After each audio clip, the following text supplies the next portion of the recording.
Welcome everyone to Weekend Escapades. Today we are headed to Pipe Spring National Monument on the Utah-Arizona border, 20 minutes west of Kanab, Utah. These beautiful red rocks were once the oasis for American Indians and settlers. Now you can see how important this spring is because the area seems uninhabitable. But sandstone aquifers to the north hold water from rain and snowmelt. It slowly filters down and flows south to the base of the cliffs where it is forced to the surface. Now 1,000 years ago, Native Americans from the Kaibab Paiute tribe hunted and gathered food on this plateau. Other tribes in the area, the Utes and Navajo, also roamed these lands, all enjoying the benefits from the life that the spring brought to the desert. Missionaries and explorers passed through, and then came the LDS seeking grazing lands, and they settled at the water source in the mid-1800s. That is when the conflict over water and land began in the area. Now, before you even go into the area with the fort and, of course, the farming area, you'll see here there's a nice museum with butter churns, old irons, things that existed in the fort. These are also some branding irons for the local cattle that they had there. It is said that there were many head of cattle in the area because of the water source and how good the grass was. There's also a lot of the weapons and saddles from the Mormon militia that traveled in this area, and this is some of the things that the local natives made for the people in the area, like riding gloves and vests. And so here we're going to walk through this museum, and we found a friend right there, a longhorn. And so let's head on in to the fort and ranch area. The beauty and history of this area is amazing. Please like and subscribe for more like this, as your viewing keeps this channel strong. Now this area did not look like this at all. It was completely green because of the spring. And when this was seen by Mormon pioneers living in St. George, Utah, they brought their cattle to the spring sometime during the 1860s, and they established a large cattle ranch and began interacting with local Paiute tribes. Through the relationship between the ranchers and the Paiute, it was a friendly relationship, and there were some problems with other tribes in the area. During the winter of 1866, members of a local Navajo tribe stole the cattle at the ranch, and Dr. James Whitmore, the rancher, and his herder, Robert McIntyre, began tracking the cattle that were stolen, and subsequently they were attacked and killed by the thieves. Now, the ranching stopped here because of that action for a few years, but then it was deemed that a fort be built to protect those who were there in the area. They would be equipped with guns and high walls, and the fort was never needed for safety, as both the Paiutes and Mormons were able to live in harmony. But the fort was built right on top of the spring and was quickly given the nickname of Windsor Castle. Now, the most obvious impact was the water source, now located inside the fort. Though it has created some dependency, the relationship had mutual benefits. The Mormons benefited from the knowledge and friendship of the Paiute, and the Paiute gained some security for some time, because the tribe had been victim to slave raids from other tribes. With the presence of the fort, these attacks ceased, and everyone was safe and secure. So onward, taking a look at this location. There's a lot of fences and ranching area, and we found a big friend sitting here. This appeared to be the only livestock living on the grounds, and what a beauty it is. So as we walk around the fence and we walk up towards the top, this is one of the first outposts that were built. And you'll see what it looks like now, but what it looked like when they found, before they restored the fort, it was in pretty bad shape. As you can see here, this is what they had to work with when they first started to, of course, recreate this and put it back together. So take a look at how detailed and amazing this outpost was, and how they've reconstructed it from basically what it was is almost rubble. Now this outpost was the first rock-built structure here on the property. And also there's a rancher's quarters on the other end of the property. It looks similar but a little different. We'll show you that in a minute. But let's take a look here at the actual fort. As you can see, again, heavy stone construction. and giant fortified doors in front of the location, one on each side. And here are those doors here, as you can see. Also, as in all forts, they have gun ports on every side of this building.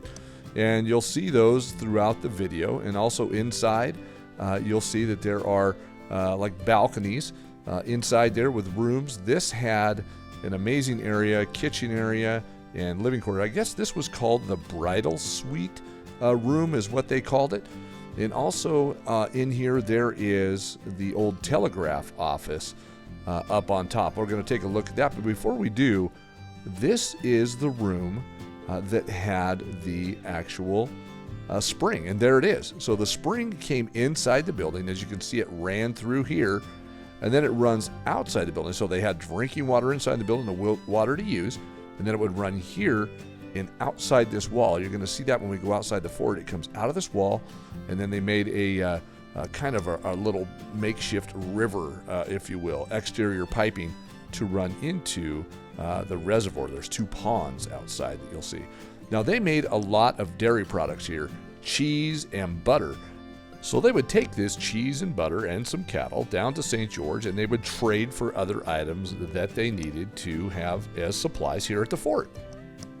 Now, there is a meeting room, a master bedroom, and a telegraph room on the side that we're going to see as we go up the stairs, right over there in the corner.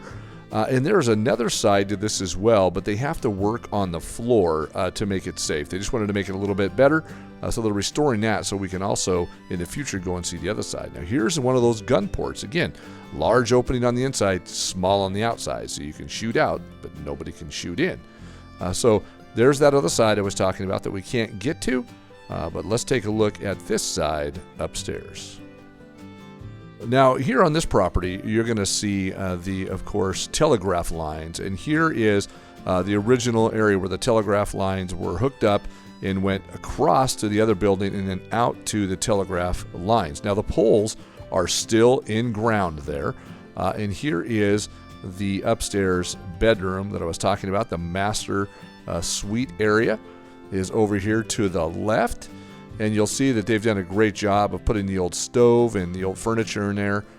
It's just a great museum, I guess a living museum, if you'll call it, because it was just a shambles. And now they've restored it to this condition. It's just hard to believe that this construction in Old Fort was here in the Old West, in the middle of the desert, in this oasis with this spring that was here. And now this one over here is the telegraph office. Now you can see right there on that desk that there's the old telegraph and also the battery on the ground. And of course some old furnishings and things there to show you how detailed this building and location is. Now here's the outside of the fort over here, and you can see that they've got a lot of gun ports, about 7 on the side here. So they were ready to defend this location. Now, it was also said when they rebuilt this that they put a couple of doors and windows in the building that weren't there in the beginning, because a fort with windows and doors isn't necessarily a fort. So that's exactly what they did. Is they just added a couple of things here when they put this back together. But here's where the spring comes out of the fort. So the spring runs outside, it runs across the ground and over to these 2 reservoirs, if you will. There's a walkway between both of them. Beautiful location, a lot to see here. Just didn't realize that this location was here. We've passed by so many times and never stopped to take this all in. Didn't know there was this much water in the middle of the desert. Now, this being said, I looked up an article and it said that this is the least visited national park in the United States. Hard to believe there's this much beauty and history just hidden off the road. And I don't know what it is with me and old trees, but I had to take a picture of that tree stump there and show you. It looks like a little gnome would live in it or something. The whole inside of that was hollow. So this is the trail now going up. And what you'll find on here is the telegraph poles with the wires still on them and the insulators on the poles. And then that is the top view. We're going to see that in a few minutes here towards the end of the video. That's the top view of the rancher's quarters on the other end of the property. And this is a half-mile hike that goes up the hill, and it is amazing. The cactus and the rock that's here, And when you get up on the top, you can see all the way to the Grand Canyon and over the property. And so there's kind of a mesa when you get to the top, but I'm going to show you a little bit of this path and the walk to get up here. Definitely worth the hike, but probably not for everybody, as there might be somebody that would struggle going up the steps in the rocky areas. As a matter of fact, one of the tour guides had mentioned just walking across the property, stumbled on some rocks, and took a pretty good header and needed some stitches just walking around the property. So being careful and moving on up this hill to get to the mesa. You can see the natural cut steps here. They've got it leveled out with some wood and some rocks in here. And look at the view from, this is almost the top, about 50 feet from the top. That would be looking towards the Grand Canyon. And look at the way this is just cut in the side of the mountain. Now, as you're going up, there's also placards that explain what you're looking at and where you're at on the mountain. And this would be the walk up the last little bit of incline that gets us up to the mesa. And take a look at the view. And the wind was crazy. Blowing here, when I took a step out on the ledge, I was a little bit shocked at how hard it was blowing, and it blew me around pretty good. Hard to hold the camera steady, but I got some good shots, I think. Now, this is true Old West beauty. Now, Death Valley Days was filmed here. The movie Duel at Diablo and Donner Pass. That's just here at this location. And here's that old Western bunkhouse. Now, this is where the cowboys stayed, where all the cattlemen stayed. There is 2 rooms here, 2 fireplaces, one at each end. There are some tables, and of course the bunks that they would put their bedrolls on. And of course this was in a shambles too, and they have restored this here. As you can see, all this lumber that they've put in here and redone this, and they have done a fantastic job. Now, these all have the wooden lodgepole style roofs with dirt on top. So very weatherized, very well taken care of. And you'll also see that on this property right here, on this corner area, there's also a spring that comes out on this side. So there's like 3 areas where I saw natural springs coming out of the side of the hill. Now, this is an amazing Old West location, and it originated all because of a spring that exists here on property. Now, a lot of towns in the Old West were because of gold or mining or cattle, and this one is because of water. We hope you enjoyed this location as much as we did, and until our next adventure, goodbye from Weekend Escapades, and we'll see you in the next one.